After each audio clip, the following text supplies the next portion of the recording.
4.1 question number 3 4 குழந்தைகள் ஒரு ஓட்டப்பந்தயத்தில் ஓடுகிறார்கள். 4 குழந்தைகள் ஒரு ஓட்டப்பந்தயத்தில் ஓடுகிறார்கள்.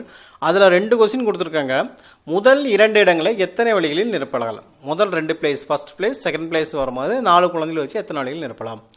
ரெண்டாவது கொஸ்டின், அந்த பந்தயத்தை எத்தனை வழிகளில் முடிக்கலாம்? அந்த நடக்கக்கூடிய பந்தயத்தை எத்தனை வழிகளில் முடிக்கலாம்னு சொல்லி 2 கொஸ்டினாக கேட்டிருக்காங்க. இப்போ நம்ம தீர்வு கண்டுபிடிக்கிறோம். இப்போ முதல் இடத்தோட 2 இடங்கள், முதல் இடம், இரண்டாவது இடம். அப்போ முதல் இடத்துல எத்தனை குழந்தைகள் இருக்க முடியும்? 4 பேத்தில் யாராச்சும் ஒரு ஆள். அப்போ 4 பேத்தில் யாராச்சும் ஒரு ஆள் முதல் இடத்தை பறிக்கணும். முதல் இடத்துல ஒரு ஆள் போயிட்டாருன்னா மீது எத்தனை பேர் இருப்பாங்க? 3 பேர் இருப்பாங்க. அப்போ இரண்டாவது இடத்தை பிடிக்கக்கூடிய குழந்தைகள் எத்தனை பேர் இருக்கும்? 3 பேத்தில் யாராச்சும் ஒரு ஆள்.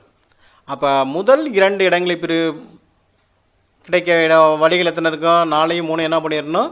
பெருக்கிடணும். அப்போ 4 3 12 வழிகளில் முதல் 2 இடங்களை நிரப்பலாம். முதல் 2 இடங்களை நிரப்பக்கூடிய வழிகள் 12 வழிகள். அடுத்தது, அந்த ஓட்டப்பந்தயத்தை எத்தனை? அப்போ 4 பேர் இருக்கிறாங்கன்னா 4 வழிகள் இருக்கும். அப்போ முதல் இடத்தை எத்தனை பேர் இருக்கலாம்? 4 பேர். இரண்டாவது இடத்துல எத்தனை பேர் இருக்கலாம்? 4 பேரில் ஒரு ஆள் போட்டாங்கன்னா மீதி 3 பேர் இருப்பாங்க. அடுத்து மூன்றாவது இடத்துல நிரப்பும் போது எத்தனை பேர் இருப்பாங்க? 3 பேரில் ஒரு ஆள் போயிடுச்சுன்னா 2 பேர் இருப்பாங்க. 4வது இடத்துல வரும்போது ஒரு ஆள் இருப்பாங்க. அப்போ அந்த பந்தயத்தை வழிகளில் எத்தனை வழிகளில் முடிக்கலான்னு கேட்டிருக்கிறதுக்கு இது எல்லாத்தையும் பெருக்குன்னா 4 3 2 1 = 24 வழிகளில் மொத்தமாக முடித்து வைக்கலாம். முதல் 2 இடமா இருந்தால் 12. அந்த எத்தனை பந்தயத்தை எத்தனை வழியில் முடிக்கலாம்னா 24 வழிகளில் முடிக்கலாம்.